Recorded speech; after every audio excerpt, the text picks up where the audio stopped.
Charlie, it is 6 o'clock. We do have a quorum and we are live on YouTube, so you can start whenever you like. Okay, let's start then.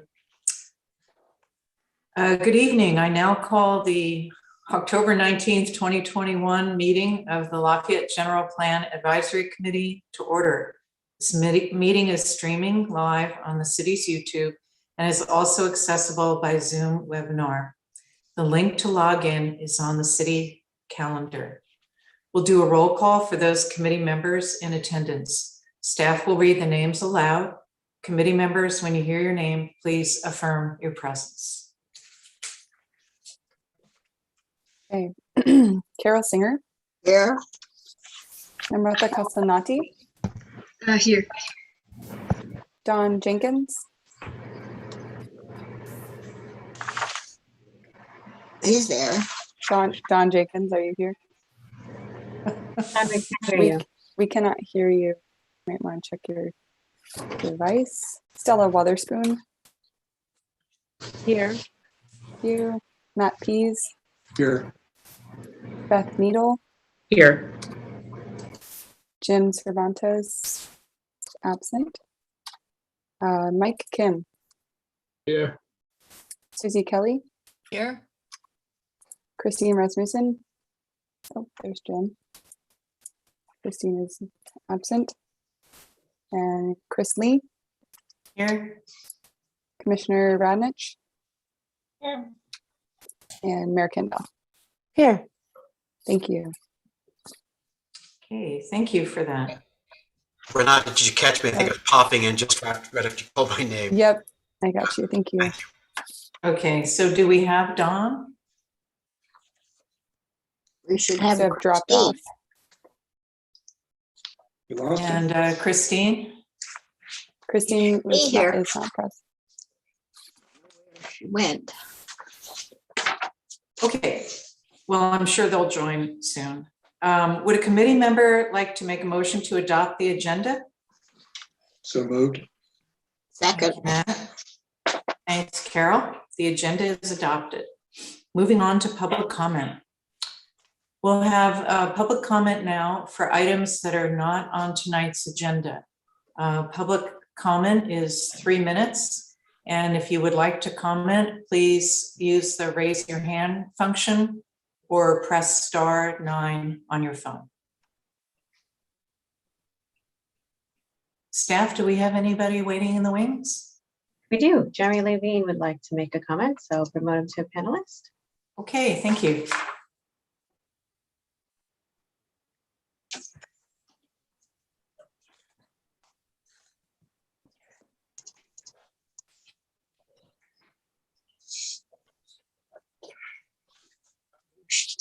Howdy, can y'all hear me?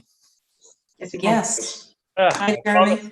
I promised you'd be hearing a lot from me now that I'm back in town, so I'm here to deliver. I sent this email to Mayor Kendall last week, and she did not reply to me, so I am here to make sure that she got it and gets the message. I am writing, Mayor Kendall, I am writing because I worry the way you contribute to GPAC meetings is undermining the entire process. Like the rest of the non-voting members, you serve on the GPAC in an advisory role representing the council. Yet you do not only interject when the GPAC seeks your advice or needs clarification on some issue, you interject to recommend extremely specific changes without any pretense of representing the entire council. Believe it or not, we don't agree on everything, but I find myself agreeing with your recommendations more often than I disagree. But upholding the integrity of this process is more important to me than scoring political points. The council will have an opportunity to review the GPAC's draft housing element, but you need to let the GPAC produce a draft first. Please, please allow the GPAC's voting members to independently produce drafts of our mission, housing element, and other components of our general plan.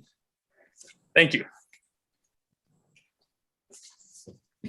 For the record, I did not receive your email. I am sorry. A ton of my stuff goes to spam. I will search my spam. I think you are doing a fine job, Mayor Kendall, and I think those remarks were very inappropriate from a young man who has really Okay. very little experience. All right. The committee should not be commenting back to public comment. I do not see any other hands raised this time. Going once, going twice. There are no more public comments. Okay, moving on, we have commissioner activity reports.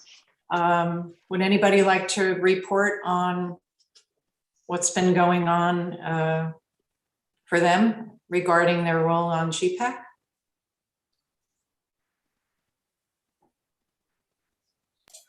No?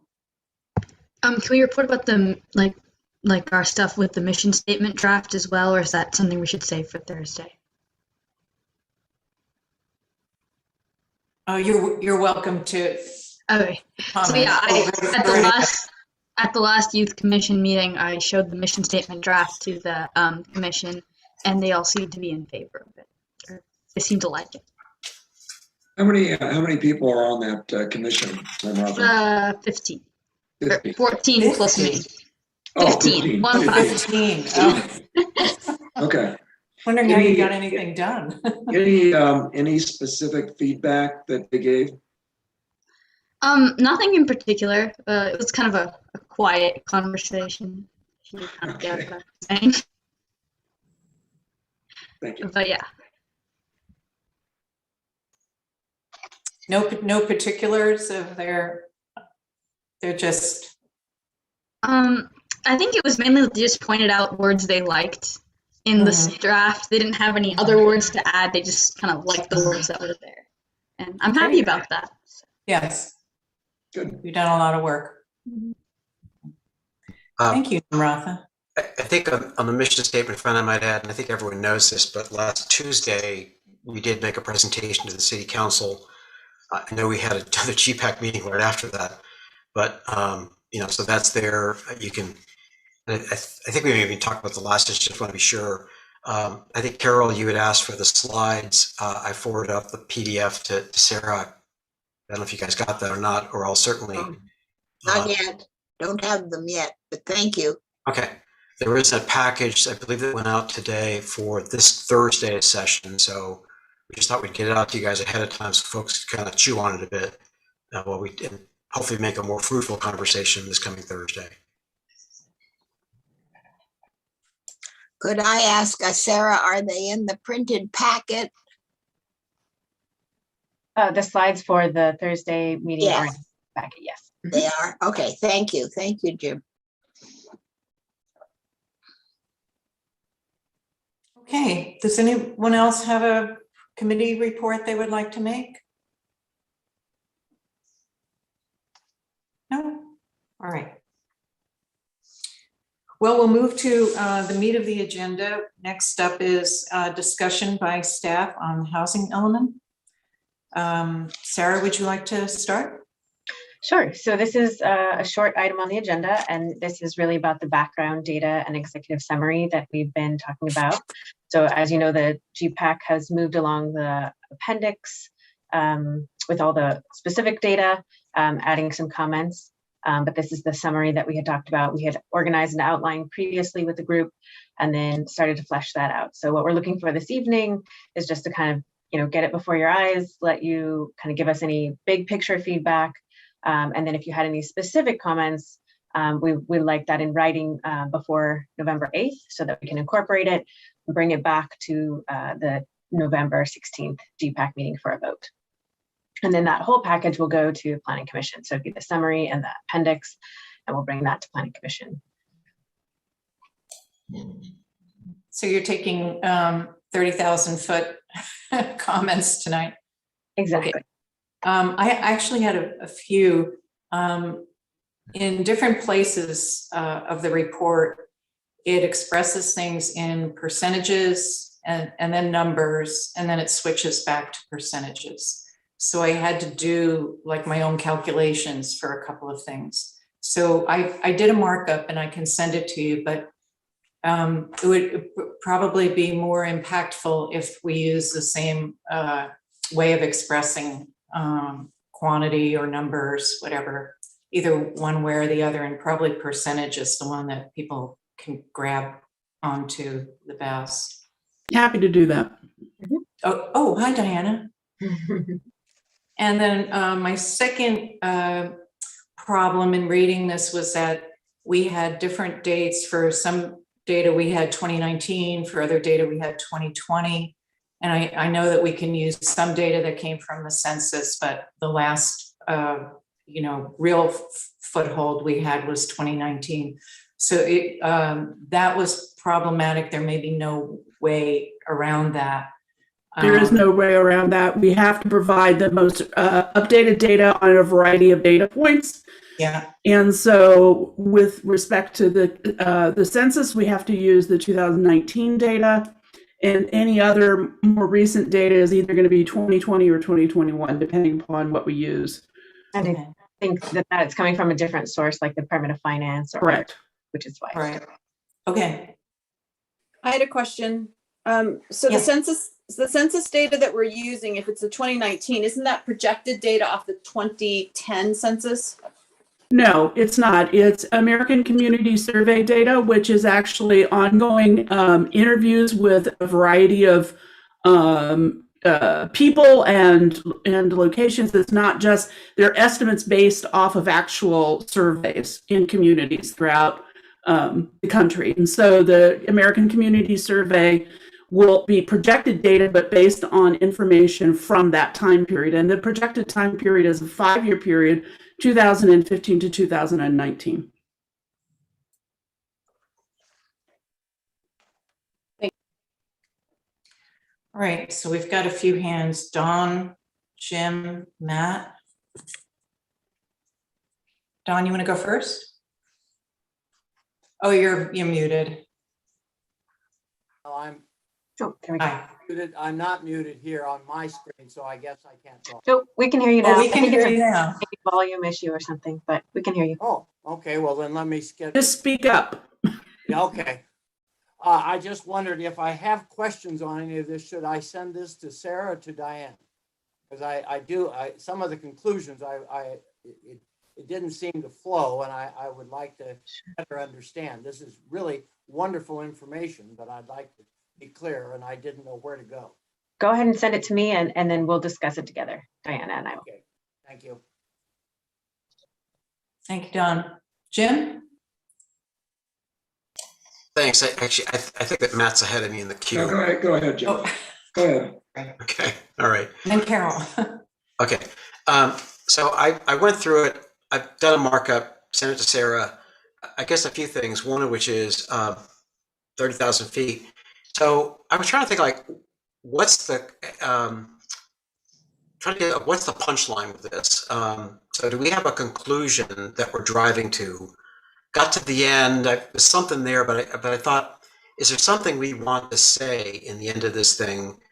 And so maybe just take some chewing over, perhaps, but like, because there's a good summary of the data, kind of condensing from the bigger 45-page document. But I was wondering, like, what are we getting to? So that might be something to think through in terms of like, what's the messaging here? Sure. The second one was, there's a reference to redevelopment and its termination. I thought we should talk about the dollars, because the amount of money that would go to the low moderate income housing fund, if it still existed, is 1.7 million. And I just did that from looking at the disclosure reports the successor agency does. But bigger than that, and I think maybe this is part of the story too, is to get to the very low and moderate figures in RENA.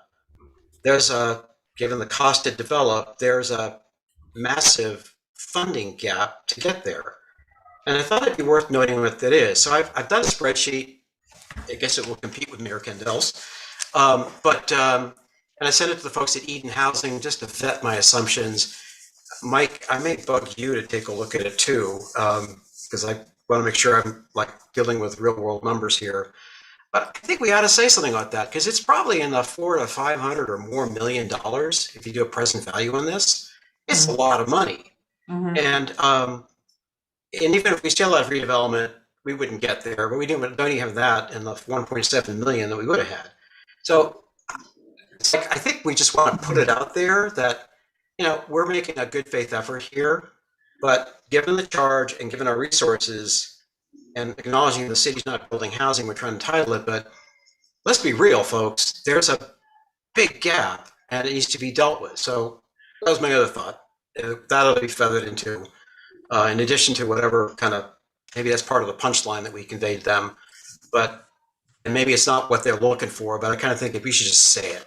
So those are my. If I might add, sort of that actually we do have data in the housing element that in detail about the cost to construct affordable units, et cetera, done through a study. I would recommend, because it's fine to vet it through developers and so forth, but to be consistent based on this data that we do already have, we can make the calculations ourselves about how much it would cost to create. And I would say it's more in the billions, not in the millions.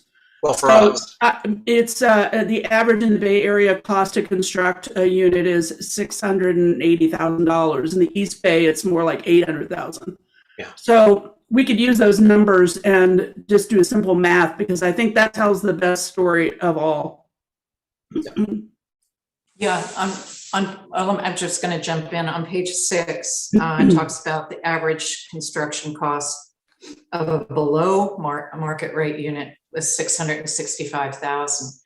If we're tasked to have built 1,000 of them, let's say, half of what our assignment is, then you are in the billions. So. All right. I'm never one to reject anyone's data. I love it when people give me data because it's helpful. I just wanted to say, in case there was a concern about timing, et cetera, we can add something that you can look at in November, if that would be useful. Yes. Okay. Matt, I think you're up next. Yeah, thank you, Shirley. Like Jim, I need to put an executive summary right at the front end. You've got some terrific data points here, and I think if you make it more impactful in terms of both the opportunities and the challenges that we've got in this community, I think if you put it up front, it sticks in the reader's mind, and as they go through the rest of your narrative, which is excellent, I think it'll just reinforce it. The second point was also on funding. There was an article in the Chronicle today about how in San Francisco they're trying to charge developers for building up with greater density, and they're charging for the air, is the way they put it. Now the cost per square foot of air in San Francisco tends to be more expensive than the cost per square foot in Lafayette, but I don't know whether that is something you can weave into this as a potential funding source for infrastructure that could support denser housing. It kind of goes along with what Jim was talking about. We can definitely look in that. I know that the mayor's brought up issues pertaining about land value recapture, et cetera. So definitely those are issues that we will look at as programs going forward. Okay. I'll make a note of that. Yeah, and I also, like Chris, said some little nitpicky things on percentages and numbers and comparisons. I've seen it, and I've already started working on it. Okay, just trying to play my anal retentive role. That's okay. Okay, I'm done. But, I think we should exercise a bit of caution on that concept, because if we're going to have a form-based zoning, which would limit height by way of example, and that's shared with the public, then if we provide the sort of density bonus, then the developer could get additional height, then I think the public might get upset about that. So I just want to make sure we think through that. I'm sure Diana will, and to make sure that we're consistent. That's all.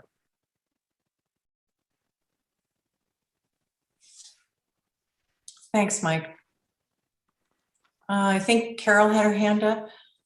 Yes, thank you. Just on page 5, the last paragraph, it says more details on this below. Is that coming? I didn't know what below was. The next page has a bullet that's empty. Is that where it was going to go, or am I misreading this? The bullet was an error, is a typographical error. I don't have it in front of me. So Sarah, do you have it in front of you to look at what she's referencing?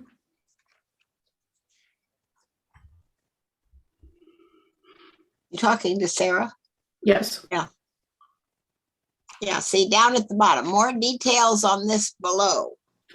Correct. But where are they? If you further go down, there is well, we should mention there should be a placeholder that talks about more about the detail of how much production has occurred in the past since 1980. We're going to provide that information. It's still in formulation. Okay, so I didn't miss it. I don't think you missed anything at the moment. Yeah. Okay, thank you.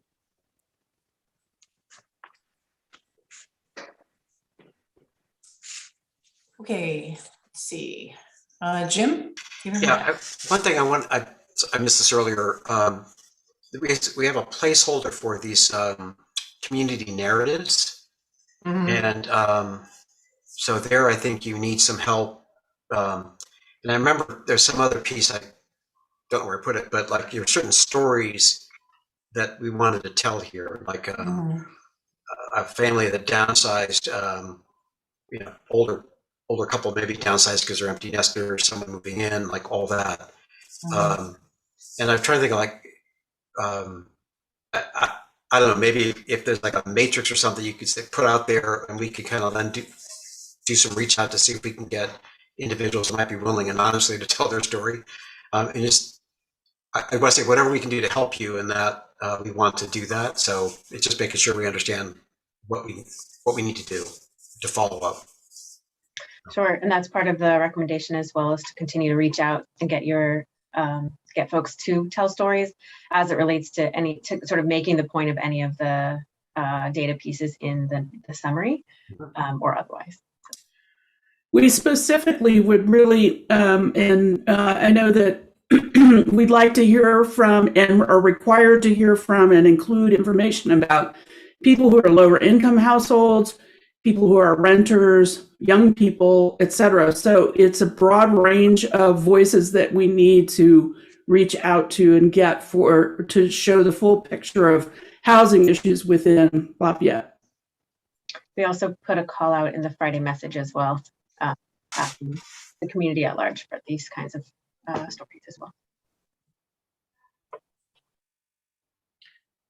Okay, Stella, I saw your hand up.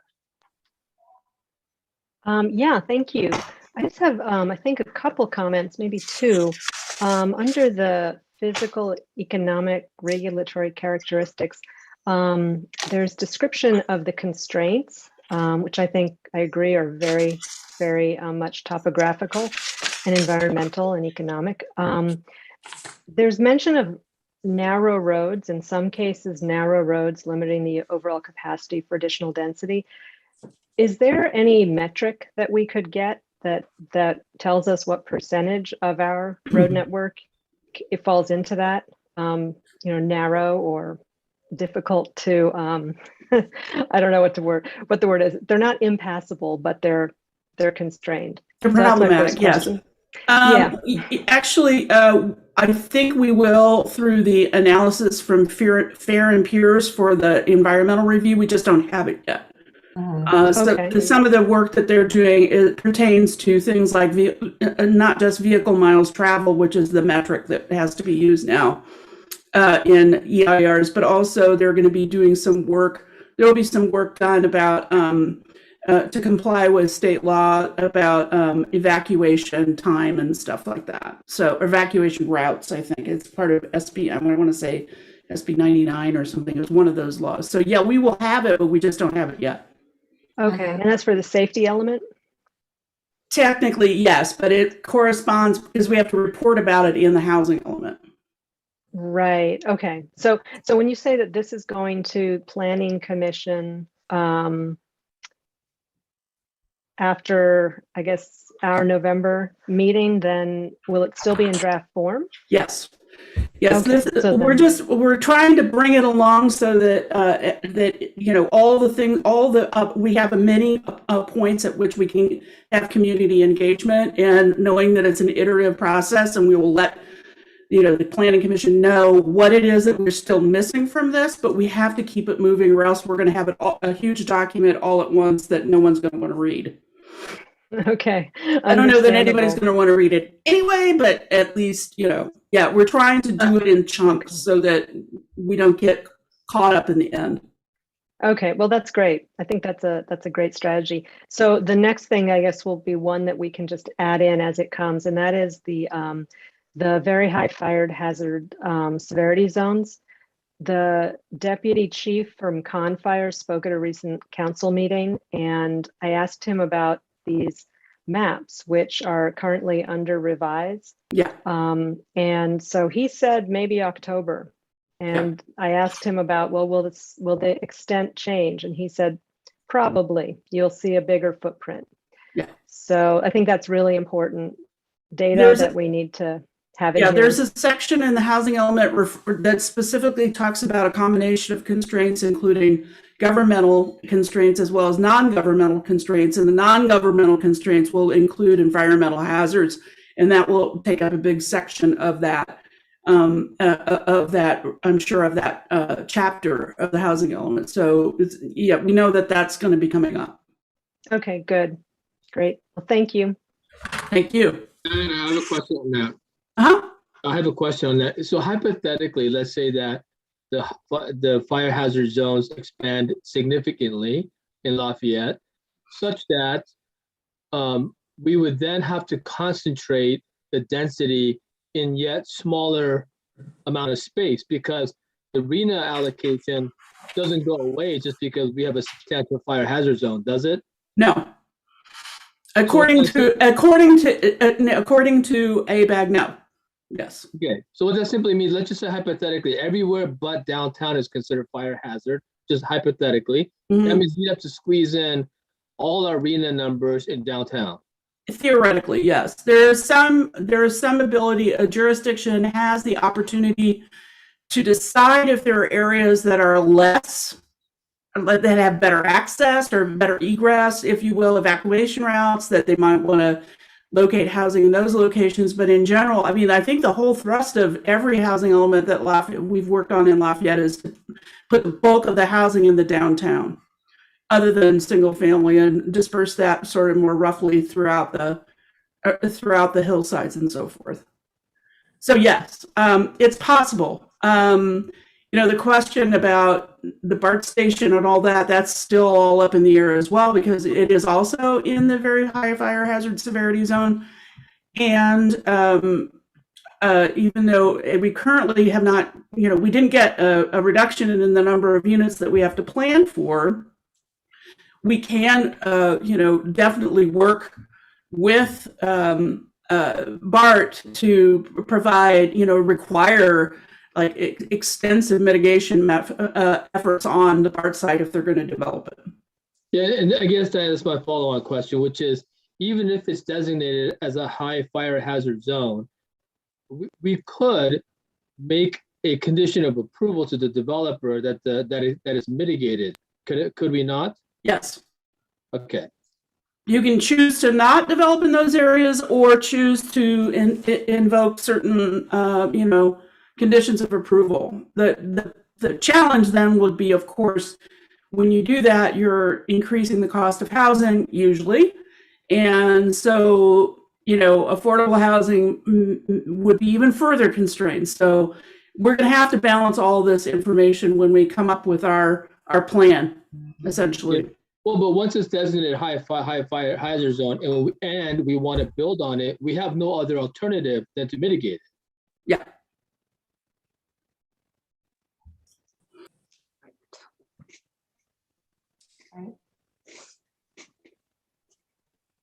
Go ahead, Mayor Kendall.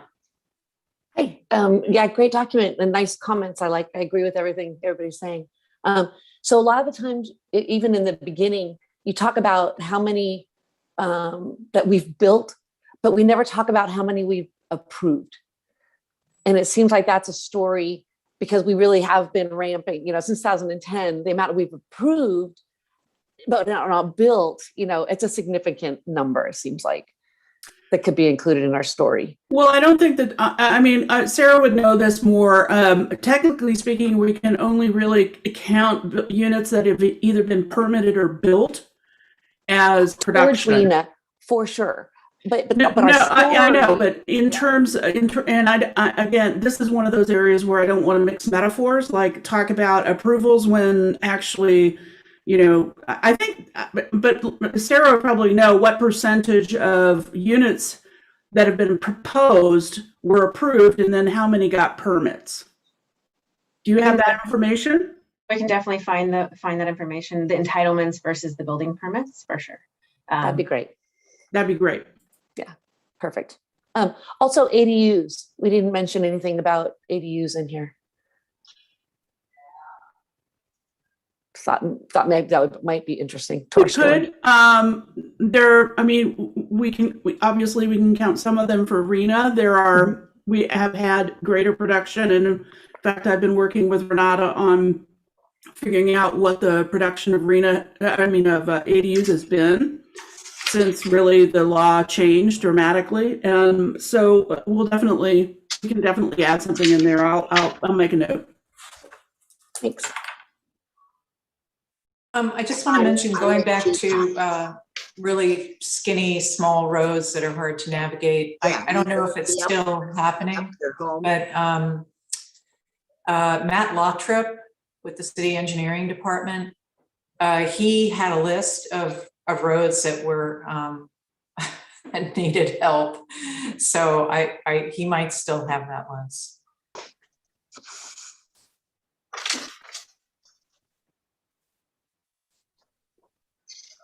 Maybe one last thing. I think there was a reference to ADUs. It was sort of in the back, almost as like a part of a cluster of things.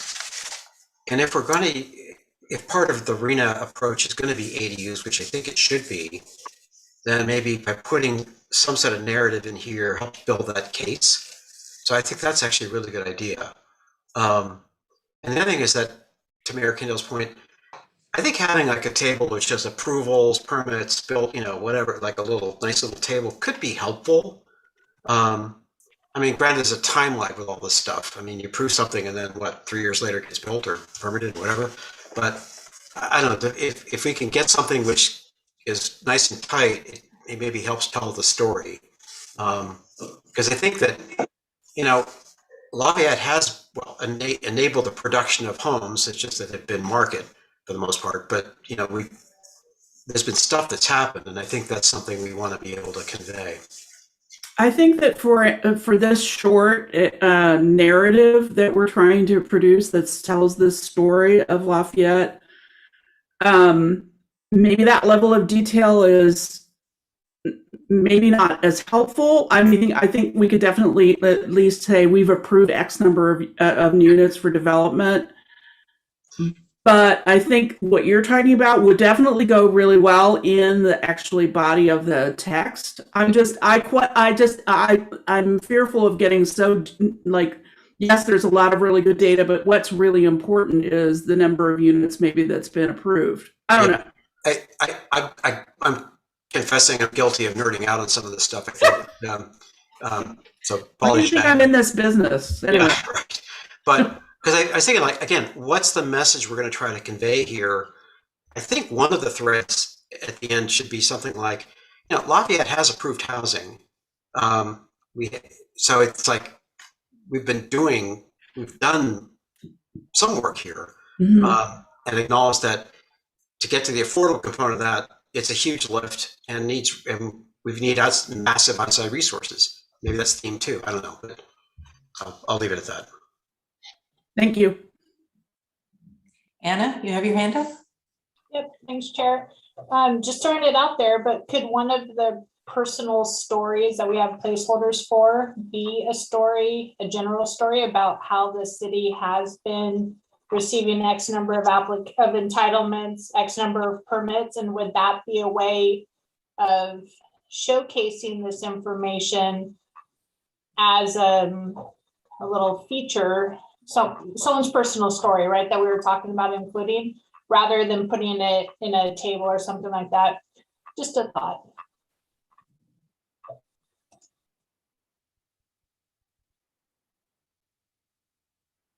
I have a comment, Mayor. Yeah, Mike, go ahead. I thought there would be an answer to that, but and I'm not really sure, Anna, what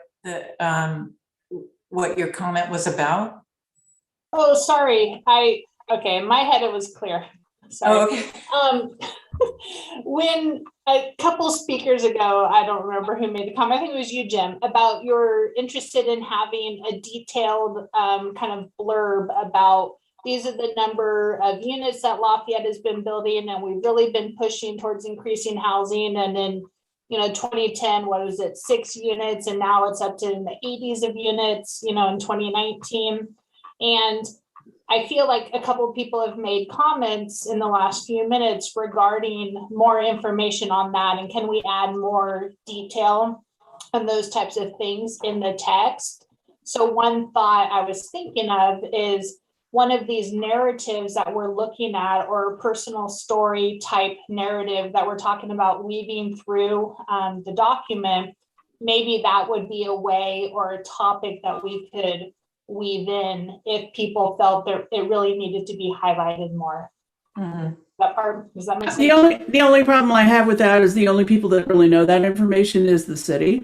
And so it's like, so it wouldn't be like a personal story. We're a person off the street. We want their personal story. And I don't know that they're going to know that. I mean, it's possible, especially if there's a developer we wanted to include. I mean, but I think that the thrust of this was really to get people who live in Lafayette or want to live in Lafayette give their story about why it's important to them. Yeah, Diana, I agree with that. Could be sort of a call out though, because obviously we're going to make it a little bit more visually attractive in terms of. Sure. Yeah, definitely. We can. I mean, I'm not your font guru. I'm the data information person. So, and I just want to do a quick time check. We do have another sort of meaty item on the agenda and 2 more smaller items. So at some point, I'd like to continue it to the Move next. on. Okay, Mike, I think you were next, and then Carol. Yes, just really quickly, I fully support what the mayor and Jim and what Anna is saying, notwithstanding where it might be appropriate to publish such information. But the reality is that we have this undeserved reputation as an exclusive enclave. And I think whenever and wherever we get an opportunity to shout out from the rooftops that that's not the case, that the city is making valiant efforts to generate housing, that message needs to be sent across, even within our own community, so that we can dispel some of these myths, I think. So again, notwithstanding where it's appropriate to publish such information, but I think I support what the mayor is saying, to publish how many units we did in fact approve, because that is within the powers of the city, and the city did it. Whether it gets built or not is of other things come into play.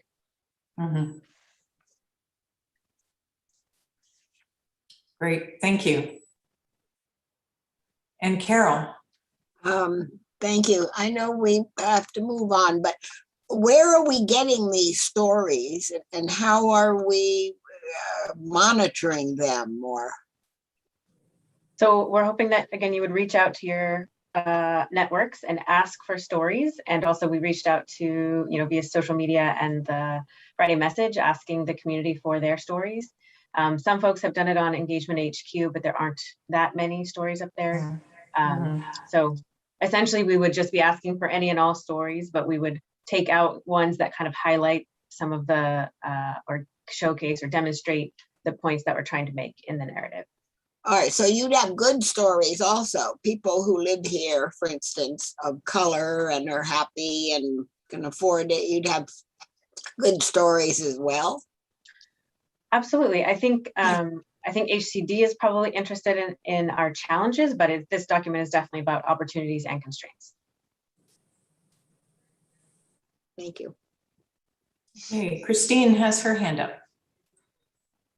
Yeah, so I'm just back to, I'm kind of a slow learner here. So we need these narratives because the HCD is requiring it, or we're doing it because they like to see it, or why exactly are we doing it, and how many do we need? HCD has specifically said that they want jurisdictions to tell the story of their community, and to reserve this huge 70-page plus document as an appendix and do a summary saying, this is what Lafayette is, and these are who the people that live in Lafayette or want to live in Lafayette. There's no prescription about what number there are of stories or how to do it, but the jurisdictions in the Bay Area that have been working with ABAG, they are specifically suggesting that, and every jurisdiction I'm working with is doing this, and every jurisdiction I know of is doing this, is getting people to share their personal story, primarily about challenges of living in a community, but also about the great opportunities that live in the community, so that the summary that we do really paints a picture about what Lafayette does, who it is, who lives there, etc. So is the city asking for this on Nextdoor? Because a lot of people who go on Nextdoor have just moved here. That's a great suggestion. We can ask Suzanne to make a post. Yeah.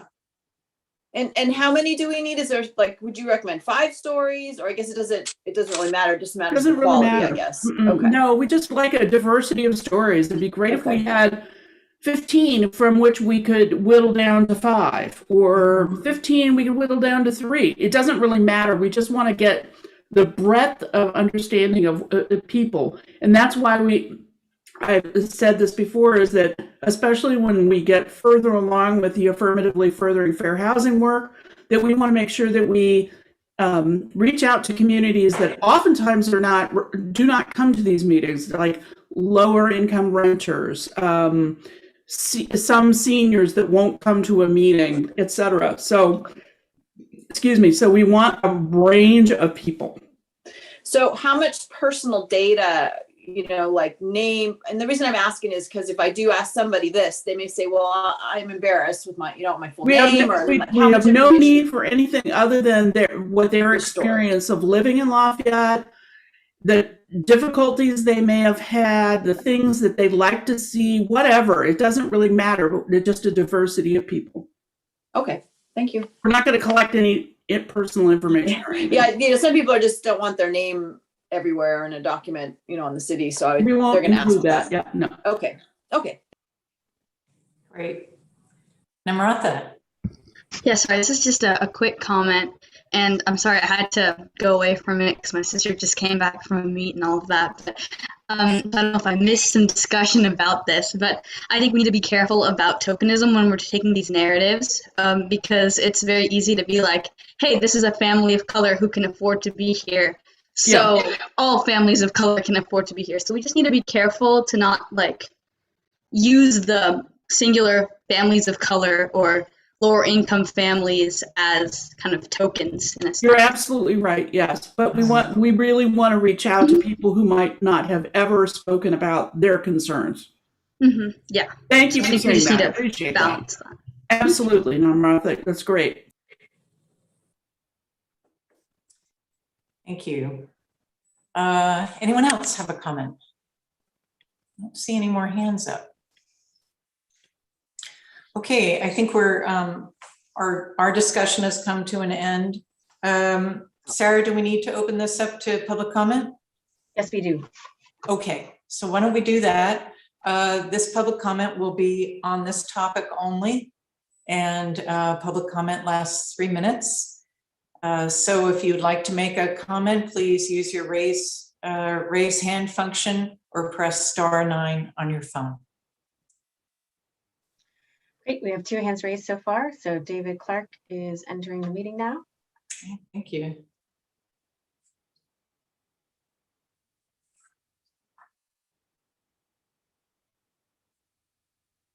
Hi, good evening, everybody. Dave Clark. Hi, David. I've got a couple of comments. I'll go through these pretty quickly. First, I like this report. I think there's a lot of information in here, and it's an interesting read as it stands. I'll go through these by page number where I made these comments. That's not necessarily where they may wind up, if at all. But on page 3, the second paragraph from the bottom, you're talking about various programs. And as Mayor Candell pointed out, I expected to see something about ADUs here. And I think you should also consider something about SB 9 and 10 if the city's even going to adopt 10. But this to me is a place where a reference to those, and maybe that's all it takes is a reference. I think they might fit well there. On the next page, on page 4, committee member Cervantes was talking about the shortfall in dollars. There's an interesting comment here that I don't think I'd seen in print before, that in the second paragraph talks about Lafayette affordable housing subsidies have not historically been part of the city's annual budget. And the lead in here is that Lafayette was incorporated as a limited services city, which is interesting. But maybe that needs to be changed if there's going to be a push toward adding dollars for affordable housing. I don't know, but it seemed to me there was some potential nexus between your comments, Member Cervantes, and that section of the report. On page 5, the reference to capital gain tax, I think, is really thin ice. I think it either needs to be fleshed out or deleted, because capital gain tax is not always bad. If there's a couple and they've lived in a house for a long time, one of the two spouses passes, right after that person passes is probably the best time to sell that house because there's no income tax gain. So you can't just blanket say capital gains are bad. If people there's a $250,000 exclusion, a $500,000 exclusion for married couples. It's sort of a quagmire. So to leave it the way it is, I think is misleading, frankly. It should either be fleshed out a little bit or perhaps just deleted and say there may be tax consequences and let it go at that. On page 7, there's a term I haven't seen before, but in the end of the second bullet point, there's a category called female-headed families. In the next paragraph, there's a reference to single female heads of household. If those two things are the same, I'd use the same term in both places.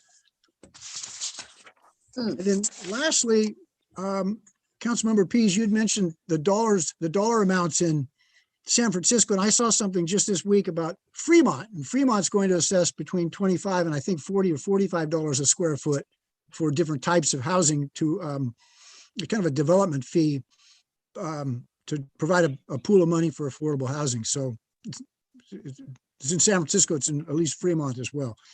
That's it. Thanks. Thank you, David. Grace Dixon is entering the meeting now. Okay.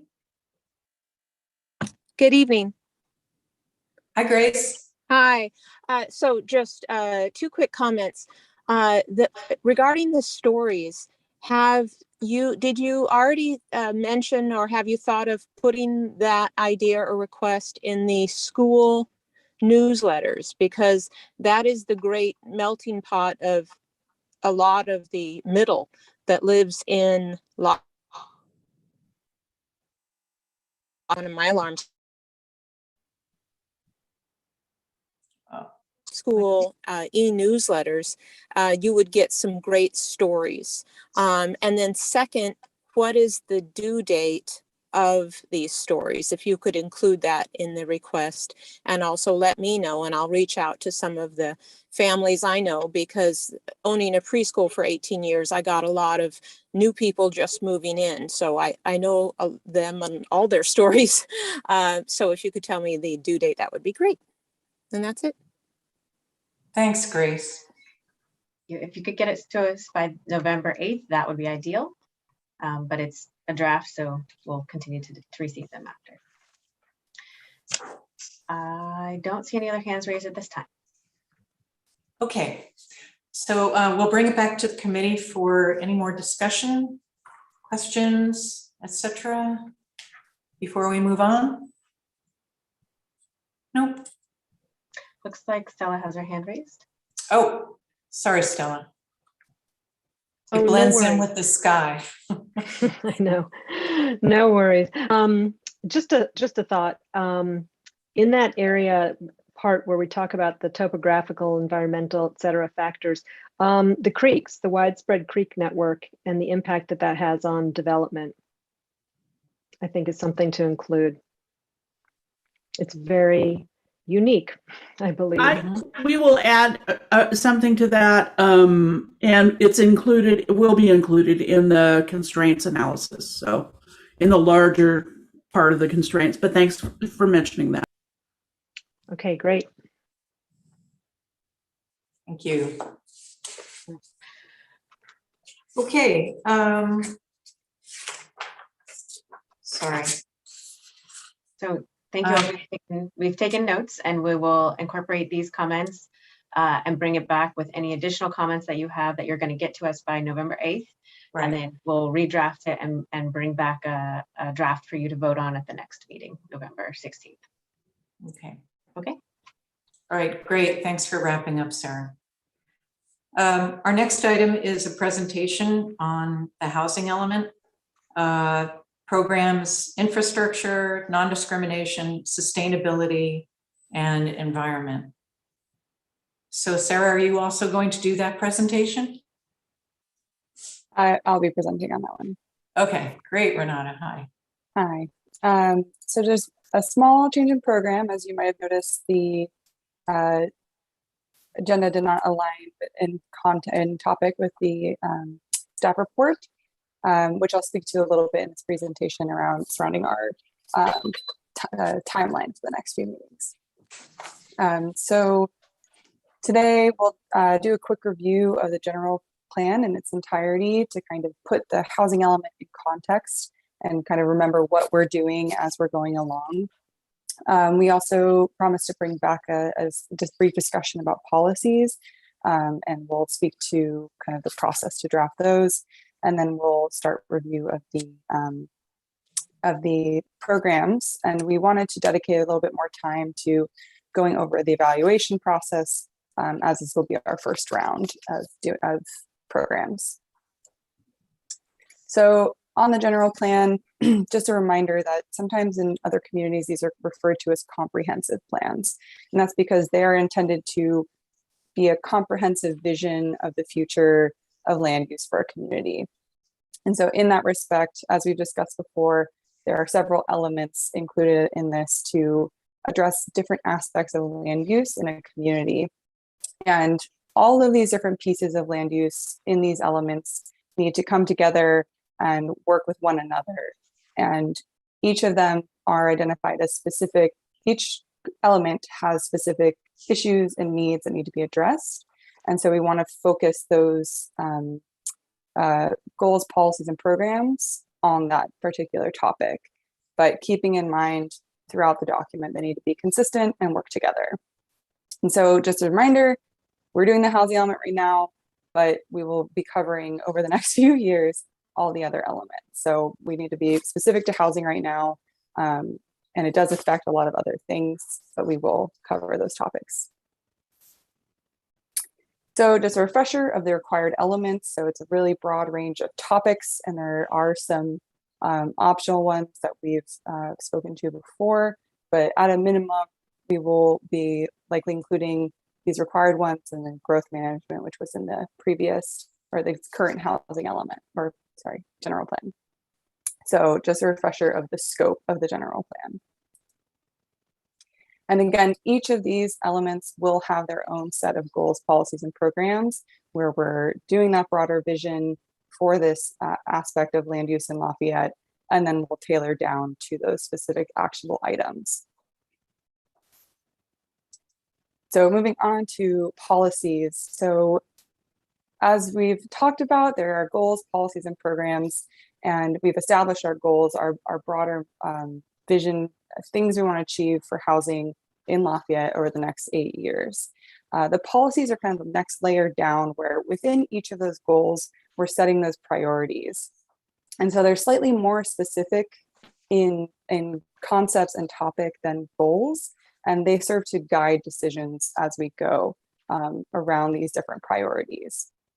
So usually, but not always, these will have programs and implementation mechanisms associated with them, but sometimes they are more, so if something has come up and the city wants to have a position on how to handle it, there will be some guidance in the element through a policy, and I'll talk through an example about that shortly. So staff had begun to consider the goals, policies, and programs for the housing element and how to approach it.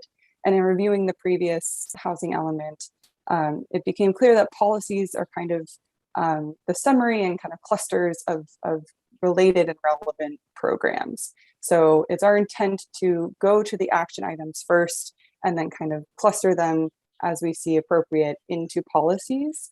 And as I'll point to soon, we'll be able to fill in anything else that we think is missing with policies that may not be action items, like a program. So we've seen this example before, and it's not in the housing element, but we think it's a really strong example of how we filter down to these actionable programs and how the policy informs that. And so here we can see in the safety element, there's a policy to prohibit structures of any kind that might be impacted by creek bank slippage and erosion. And so that can have many different ways of being implemented through different programs, but this one in particular is our creek setback ordinance. So that's just one way in which a policy can be defined for an element. But then also in our current housing element, there are some policies. These are two examples that don't have programs. But in the case with policy 3.2.1, if there was a house sharing program that was being started by some entity in the city would support that. So it's not something the city is taking on, but we would support that endeavor if it were to come up. So we just wanted to kind of clarify our intended approach and the role of the policy in this undertaking. So now onto our programs. So as we'll be going through this process, hopefully we're open to changing it and working through it. We're testing things out and want to be responsive to how things are going and making any course corrections as needed. But our proposed process is to kind of have an iterative review of these topics and programs and evaluate them as we go in these different categories. So the overall picture would be, we would first take a meeting to introduce the topics and the related programs, to kind of ask questions, understand what other information is needed to really dive into the programs. And then after that meeting, provide any comments or feedback on more of the verbiage, specific pieces of the programs, and also take the programs to your respective commissions or organization, be it the Chamber, Parks and Rec Commission, whoever you may be representing, to get their feedback as well. And then we will be soliciting those revisions and incorporating them to an updated draft of the programs for review at a second meeting. So we're intending to show these sets of programs twice, kind of give those opportunities for feedback and question asking, and then kind of make sure we're all on the same page by that second meeting, to then keep moving to the next set. So as discussed, there was a quite slight change in program because we really wanted to make sure we are all on the same page about our process in drafting these. And so included on this slide is an updated timeline. It was also included in the staff report packet for your future review of what's coming up through the end of the year. There was a slight change in that we received more information regarding the requirements surrounding affirmatively furthering fair housing, AFFH. And there will be some more research to be done around that. And we're still waiting for some information and guidance from ABAG. So that will be coming back to you all at a future date. once we have a little bit more direction, but we will keep you updated and informed as that comes through. So included in the packet tonight were programs for safety and regulatory compliance. So the two kind of aims of these topics, this category, was first the focus on health, safety, and general welfare. So those are surrounding code enforcement and kind of managing compatible land uses with regards to housing and residential areas. And then, of course, also meeting our regulatory obligations under state and federal law. So that's it falls into our annual reporting, monitoring our sites, and also maintaining conformance with the housing element. So next, with these programs you received, we're going to talk through them in broad strokes tonight. And you can ask questions, request other information, but then GPAC members are expected to review them against those criteria.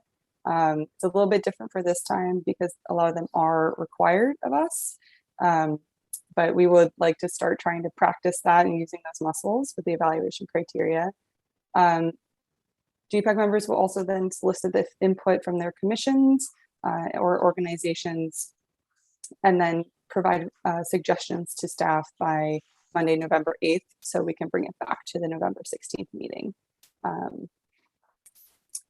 So tonight, we will again discuss the broad concepts. So you can ask questions of staff, and then some general suggestions of other things to consider as we review these programs for safety and regulatory compliance.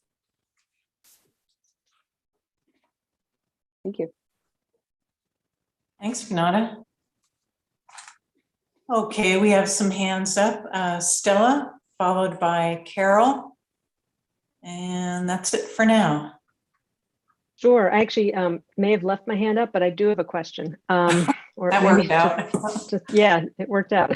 An observation or a question. So I raised the question about why were we not starting with the policies and then drilling down into programs? And I heard what you said, Renata, and let me just maybe paraphrase and see if I got it right. So we have the goals fell into categories, and now we kind of have programs that the city has already had underway. Maybe there'll be a few more, maybe some will get dropped, and that those will then get categorized into policies.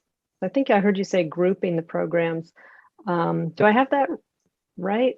Yes, that is correct. So okay, we'll be using the policies to kind of summarize groups of programs together that fit and align. Okay, I mean, I guess I understand that, but it still just seems, I guess, a little odd to me because policies are kind of the core of what governments do in terms of thinking about where they are and where they want to be. And then figure out the tactical part, the programmatic part. And so I guess that's, just an observation that it just feels a little off to me. Do you have a different suggestion? Well, I mean, I guess, I don't know, maybe just having a discussion with GPAC might be helpful for us to understand a bit more. So if, for example, all of the policies in the existing housing element are the ones, then, and maybe a few will get dropped off, then okay, that's good. But I just wonder, are there going to be any new policies? Is that something that GPAC discusses or weighs in on? Yes, so once our plan had been to get through the programs, and then once we've kind of established what we're planning to achieve in 8 years, kind of the broader overview within the housing element of our action items, then taking a look back at what policies we would have on the books that align with those action items. So that would definitely be the GPAC's charge, is to look at the policies. So we could have more in-depth discussion about existing policies if that's of interest. Okay, thank you. Okay, Carol, I think you were next. Yes, thank you. Along with what Stella was saying. So the recommendation to take goals and programs to the Planning Commission. So I'm a little confused. Where do the policies come in? I mean, just the goals and programs go to the Planning Commission? No, so we'll be drafting, the GPAC will be drafting the goals, policies, and programs as part of section 2. If you remember, we broke it into section 1, which was the background data, which we are trying to wrap up. And then section 2 is the goals, policies, and programs. And then section 3 was the site identification. So we'll be sending those sections on once they're completed. And this section won't be completed until we have goals, policies, and programs. I'm sorry, I'm still confused.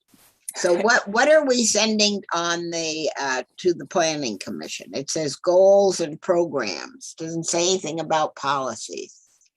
Can you clarify where you are seeing that? I'm reading page 2 of your projected program development timeline that came in our packet. The last item, recommendation after January. Yeah, so that is an error that we will be doing policies before they're forwarded to the Planning Commission. I apologize for that. So it should say goals, programs, policies, and policies. Correct. Okay, all right, I guess. Is that right, Sarah? Why I'm confused. All right, so when do we do the policies? Which one of these meetings? On this timeline? Let me look it up and get on the same page as you, Carol. Just one second. So we'll want all the programs outlined and done before we are talking through the policies. So it's not shown on this timeline because the programs won't be done until after that January meeting at the earliest.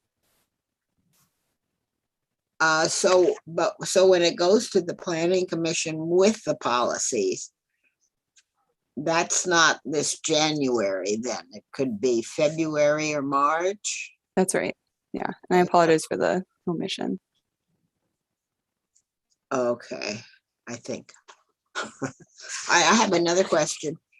Where we're supposed to show to those of us who show it to the commission, our commissions or committees, the commissions have certain meeting dates which do not go along with the GPAC meeting dates. So how do we deal with that? You want us to take this to our commissions, but so in theory, you should have enough time in the sense that we're introducing it at one meeting and then the next meeting. So essentially there's sort of a month and a half that you would have in order to do it, right? Because we're introducing it at one GPAC meeting and not taking action until the next one. There's about a month and a half between that time frame. Does that make sense? All right, so that's for, I don't know, does that work for all the commissions? Does that work for you, Don? Have you figured that out with the senior schedule? I'm not sure it works for Park and Rec, but I'll see what we can do. Yeah, Sarah, I'm confused. It's not a month and a half, right? It's just 1 month that we have to get to the commissions. Right. So I guess you would have, yes, about a month. Couple Okay, days before. Yeah, Transcirc is supposed to meet twice a month, but we really haven't been, and some of that's due to staffing constraints. And so I'll certainly make the recommendation to schedule a meeting in the interval, but can't guarantee it. Yeah, I have the same problem here. I'm not sure it's going to work.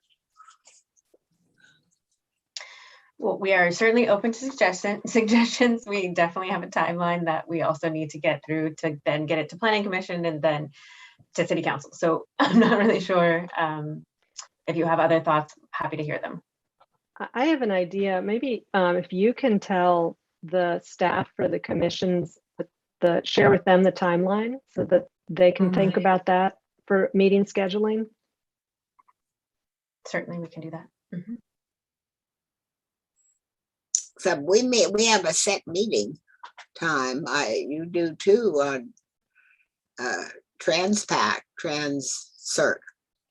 Yeah, we do. It used to be Tuesdays, but we moved it because of GPAC. Yeah. So is it possible to give the commissions, Sarah, to give the commissions a heads up that this is coming down and this is your proposed timeline, and let them respond and give you a response on how they can process, you know, how they can build that into their schedule? Certainly. And then at least you'll know what you'll need to do for each month of the GPAC schedule. Well, I think we have a schedule here. Mm-hmm. But what I'm hearing is that some of the commissions may not be able to meet our deadlines. Yes, and if we can correct. give them a heads up, like tomorrow or this week, telling them this is what we're needing from them, they can respond, you know, to you and to Sarah with suggestions on how to be able to accomplish that. Another alternative would be for the comments to come forward when it's reviewed at Planning Commission level. If that gives more time, I know it feels a bit later, but in theory, you would have some sense of what your commission or committee is representing and interested in. So you could give that feedback during GPAC, and then if the committee as a whole had concerns or comments on what was done, it could happen at the Planning Commission level, which obviously they still have the chance to make modifications. Mm.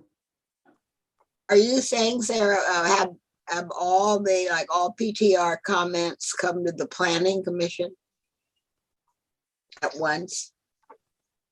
I'm saying sort of you would bring your PTR face forward during GPAC, and then if there was any additional modifications, or if you wanted to run that by PTR, if the meetings didn't align, then you could bring those comments back to during the Planning Commission to make suggested revisions then. I think my point is like this one, or we've already had our meeting for October, and I did not have this information to present to PTR. So I won't have this October information. Our next commission meeting is November 10th. So then I could present what we are doing today and get comments. That's what my point is. We're always going to be behind. So will you accept the comments? Sure. So in that case, it would be, for instance, at the GPAC meeting, when you're sort of going through the final version, you would say, and PTR had these following comments, and then the group can discuss it and say, please forward it to Planning Commission with these additional comments. Okay, thank you. But I will also share the meeting schedule with the heads of the different committees and commissions, the staff liaisons. Great. Okay, Jim. Yeah, I was going to say, thinking of this through here, so as long as in the 1 month interval between, let's say now the 19th of October through the 16th of November, if the different commissions meet, it should dovetail. If it's the week before, in the case of the Park Commission, then if there are comments there, they can get fed into this. Because the way I understood this was, we get the first bite at the apple, let's say, on the safety component tonight, chew on the apple for the next month, talk to our people and so on. We come back in November, and having chomped on this thing, conclude where we are, approve it with respect to this one component, and pass it on to the planning commission. So it's like it's a production line is kind of what we're envisioning here, as I understand. Do I have that right, Sarah? You do, yes. So this is to spare the planning commission from getting this gigantic thing all at once. It's going to be in pieces. So that's the way I understood this. And it should work, provided, if commissions have a meeting in the month interval between, like, for example, today and next month. If they don't, then the fallback, I guess, could be to, have that respective commission post their notices to the planning commission, because planning's not going to be dealing with this till December, I think, with respect to this one element. Is that fair? And actually, I just want to make one clarification that it's our intention to take the whole chunk of the goals, policies, and programs to the planning commission at one time. But from a GPAC perspective, we want to sort of get that off your plate, right? Like do this one chunk, get that off your plate, and go to the next thing. Okay. Okay, thank you. That clarifies it, because I thought we were so we're not doing piecemeal to planning. It's going to be correct. A big smorgasbord for those guys. Okay. Right. And then I think on the schedule, we have a comprehensive review before it goes to the planning commission. Is that right? Okay. But then just to make it more manageable for us, because, we got a lot of wood to chop here. So that's what we all need to be mindful of. We really can't afford to delay this thing. Otherwise, we're going to be back to meetings every other month, every 2 weeks, 2 meetings a week. Okay. And the other thing on this, I looked at this. This seemed to me, you were giving us the easy one first, if I understand this right. Mm-hmm. This is goal 10. This is the last one on the list that we went through last time around. This is the identical goal to what was there before. These are the identical programs as to what was there before. Looks like you cut one out, made a few tweaks on this. So you kind of give us the light lift to start with. This is, if I give them. That's exactly right. Just to sort of get our heads around how it's happening and what we need to do. Yes. Okay. And so then I guess the other thing, because just so I understand kind of where the point that Stella brought up, we've got the goal, which we identified last week. These are the programs. So then there's the intervening policies piece that sort of sort through here. So. Correct. And if you take a look at the current housing elements, you'll see that the policies are sort of a summation of the programs. Okay. Which is why we were sort of doing it in that order. We're happy to maybe, I don't know if it'd be helpful to give you a list of all of the existing policies, if that's. That I think could be useful. And maybe with respect to this one, number 10 is the easiest because it's the same.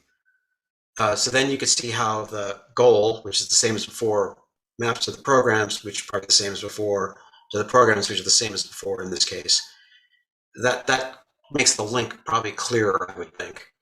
And then honestly, the only thing I had looking at this nice spreadsheet was they all make sense. They're probably all required by some statute or other, I suppose. The only one was the maintenance of existing residential zoning. The one thing I'd flag there is that we did talk about this concept of mixed use in the downtown. That I believe is goal 2. So I think we'd want to make sure that when we talk about retaining existing zoning, we don't get crosswise with this notion that we had last week about mixed use in downtown. So maybe there's some verbiage in that, or conceptually we need to sort of like address that. Everything else to me seemed to be pretty straightforward. So just from my review of this thing. Thanks. Thanks, Jim. Let's see. I have Carol and Stella with their hands up. Not sure who came first. Go ahead, Stella. Oh, no, you can go ahead, Carol. I was just saying that yes, my hand is up. I'm sorry to belabor this. I just have one question. So the comments on what we are doing today are due by November 8th. My commission meets on the 10th. So the comments would come in on the 11th and they will still be accepted. Yes or no? So the reason that we put that deadline is so that we can incorporate them in that intervening week before we publish the packet on the 12th for the 16th meeting. So if you get them to us on the 11th, we should be able to incorporate them. Yes. All right, thank you. Okay, Stella. Yeah, thank you. I have a question about the objectives in the spreadsheet, because I went back to the housing element, the old housing element, and I see that the text is different. So I just wanted to clarify, is the spreadsheet objective column just paraphrasing what's in the old housing element and which will be in this future housing element, or are these actual text revisions? That this text for objective will be some description of the program. So for example, the policy, the program H121, which is what Jim just talked about, maintenance of existing residential zoning. There's quite a bit more in the housing element text, and I think it explains maybe the question he had about disallowing certain commercial uses. It expands upon that in the existing housing element. Yes, so it is a paraphrase, but we can replace that with the entirety of. We wanted to grab the concept and not get too into the wording and verbiage of it, but I think that's a valid point. Okay, yeah, thank you. It just helped me to kind of understand, because some of the paraphrasing, I thought, what is this? But then when I read the full text, it made sense. There's one other one I have a question about. It's H515, and it looks like in the existing housing element, it's a strikeout. Yes. I'm going to pull it up right now. Yeah, so it's a strikeout in the existing element. So I was wondering about that.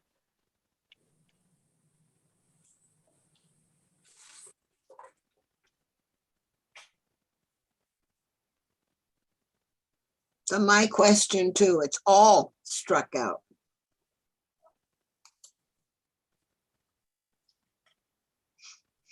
So reading that, looks like it was struck because it's done, it's completed. Oh. Oh, okay. What? So then that one would come off the spreadsheet, and the 2026 timeframe is not applicable. This is 5. Let me just make sure I'm on the right page. 5.1.5. Yeah. Yeah. So, Diana, correct me if I'm wrong, but this review and revise of the zoning ordinance is, so we had mentioned the constraints analysis previously, which identifies non-governmental constraints like the topography and fire hazard things that we were speaking to earlier, and then also governmental constraints. So what are the things that are preventing potential development in the city that the city does have control over? And so this program is to respond to the constraints identified in that section and our action items to address them by updating the zoning ordinance. Correct. And so it was struck out from the last housing element, I think because it was completed. Part of it was completed, but not all of it was. Yeah. So the program says to review and evaluate the constraints, and then underneath that there's a list of constraints, right, and recommendations to adjust those, and then those things have been completed. So correct. We still need to do the program, but we may have new constraints to deal with. Correct. Okay, I understand. So the current housing element items are just maybe no longer applicable, or they might need to be reviewed again. And then there may be new constraints that need to be reviewed and evaluated. That's correct, yes. Yes. That's it? Okay. Okay. Let me see. I think those are the main things. I made a few other notes on objective just because I didn't understand it, but now that I know, I need to go back to the main one. I'll do my reading, do my homework there. Thank you.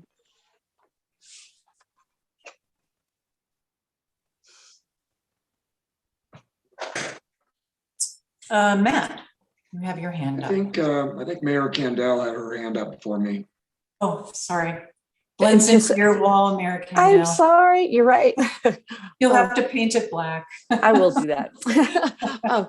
To follow up on Stella's, thank you, Stella, for going back and looking. I didn't realize that these weren't just verbatim. And so maybe as a suggestion would be either put verbatim what the old one was, so don't paraphrase, or have an old and then a new if there's changes, just so it's easier for us to track where we're going with these. Because I just assumed that these were verbatim and I didn't go back and read them. And so thank you, Stella, for pointing that out. Yeah. And I had a dumb question, but somebody asked me this today. I thought in the condo conversions that if we built an apartment project with affordable units in it, that were the 50-year, whatever, we put it all in the project stuff. If it got converted to condos, I thought that those units got deed restricted to be affordable for the duration of that whatever time period. Is that not true? No, I think that it is true. I think that, okay. I think in fact it would almost, I don't want to speak out of turn, but I'm thinking that it would start over, right? So that because there's a different requirement, different requirement for rental versus for sale units for affordable in terms of length of time. Right. That it would start over and start then. So why would we allow exemptions? Which one are you looking at? H1.4.1. Consider amendments to existing regulations to allow exemptions for limited equity residential. If it's already the law that they have to be affordable, if they were already affordable, I'm just wondering what you mean by this. Diana, do you have a sense about this one? Consider existing regulations to allow. I'm not sure about this one. This is something that came up. It's in state law. Let me look at it and I'll get back to you on that one. Thank you. Yeah. Appreciate that. Oh, and on that same note with Stella, if you could send us all, so we don't have to all go back and do our homework, if you could, so you could send us all out a new table with the existing full text, that would be as soon as possible. So we can make amendments to that. Might be useful. Also, do we want to add ways, I don't know if it's already in here, do we want to add ways to track ADUs or SB9s or projects that are ministerial? Because I don't know if we track those now. Or is this covered somehow in here? We have to track them actually, and through the APR process. I don't know if this is the right place for that, but I defer to staff on that issue. Right. I think I don't know that it belongs in the safety and regulatory compliance, but I think maybe a different section. Got it. Okay, so then like short-term rentals, if we wanted to track those, or single-family housing rental units, which I don't think we track now either. Those might be not here, but somewhere else, sounds like. Mm-hmm. Okay. Thank you. Matt? Yeah, quick question. It's actually that same condo conversion program. What is a limited equity residential cooperative? It is a group of people who get together, who buy or get support to buy a condo thing where they agree not to have big equity windfalls when they decide to sell their property. It's kind of like a BMR program, but it's an internal one. It's not required by the city. They do it on their own. I have no idea what you just said. I don't either. I'll give you some information about that. Thank you, Diana. God bless you. No problem. Can you send it to the whole committee, please? Yes, indeed. Okay. I have a comment on, let's see, H2.4.3, RENA monitoring program. I think I know the answer, but I wanted to ask anyway. In the recommendation area, it says retain and amend to reference new allocation and NNL provisions by income category. And that made me think whether or not we can actually change sites midstream. We can, if you want to. Yes. Okay. In order to accommodate, yes, the no net loss provisions, yes, you can. Okay, so depending on how things go, I guess. Actually, we have to. If a site that we said, this is going to be affordable, and it's not for affordable, it actually gets developed from, above mod, we have to make sure that there's enough capacity still in the inventory to accommodate that. But if there isn't, then we have to reallocate. And the worst case scenario is that we have to rezone, which we're going to try not to do. Okay. I guess I was under the impression that the list and the buffer, that was the universe, and that's what we had to. It should theoretically work, but it's also important to have something in there that would allow us to do, mix things up if we need to. Okay, great. That's good news. Anybody else have a question? Mayor Kandel, and then Carol. No. Are we going to review all these programs against the criteria now? Not now during this meeting, but that's what we would expect each of you to do, and then bring your comments related to that to the meeting. So, and again, we did do a lot of word parsing with the goals, and that was great and valuable. We don't anticipate that same thing would happen with the programs, just because there are so many of them and you have a lot to get through. So we're looking at big picture concepts, and then any individual comments that you have related to that can be submitted to staff. And we can definitely publish that so it's clear and everyone knows what everyone wrote. Yes, but we would want you to go through the criteria individually and then talk about it as a group. At the next meeting. Correct. The next meeting. Okay, anybody else have a question before we move to public comment? No? All right, so we'll open this discussion item up to public comment. Public comment is 3 minutes. And if you'd like to make a comment, please use your raise hand function or press *9 on your phone.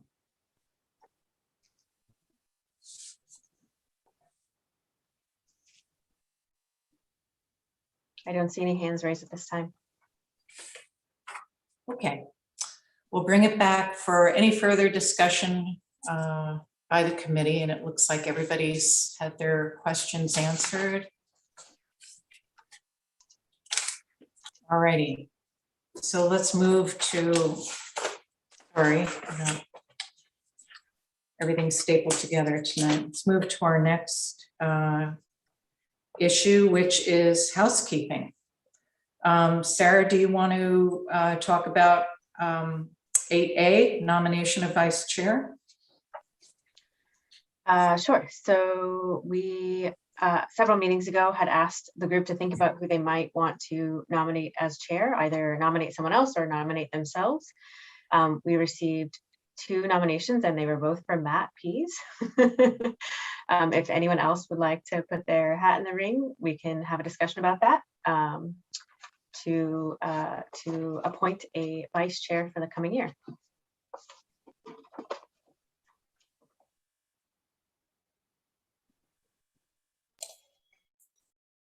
Don, you have your hand up? The nomination for Matt Pease.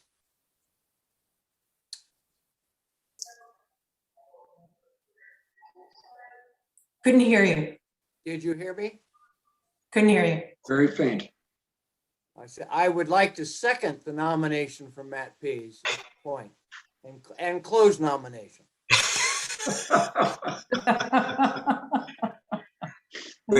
We need to make sure Matt Peace is willing to take this on. Yes, I'm willing to take this on. Thank you, Matt. Okay. Do we have any other nominations? If we do, speak now. All right, so we'll bring it for a roll call vote. Yes. All right, Carol, Yes. Namrata Kasanati, Yes. John Jenkins, Yes. Stella Witherspoon, Yes. Matt Hughes, Yes. Beth Meadle, Yes. Jim Cervantes, Yes. Mike Kim, Yes. Susie Kelly, Yes. Christine Rasmussen, Yes. and Chris Lee. Yes. Thank you, everybody.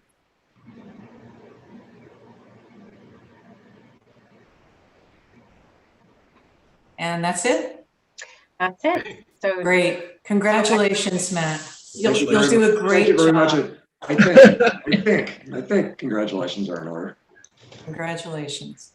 So actually that would mean then that Jim would take over as chair at the next meeting in November and Matt as vice chair. Okay. So okay, I thought Chris was doing the next meeting, but I guess it's me then, huh? Okay. Chris has a very big smile on her face. Thank God.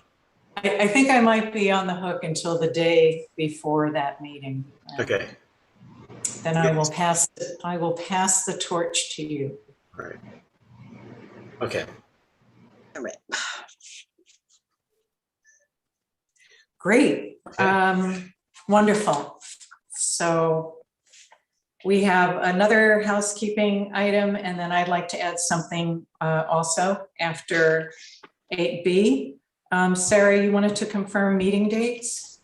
Sure. So the November meeting on the 16th is our traditional third Tuesday of the month, but the December meeting falls quite close to the holidays. So we were wondering if it would be acceptable to the group to make it on the 14th instead of the 21st of December.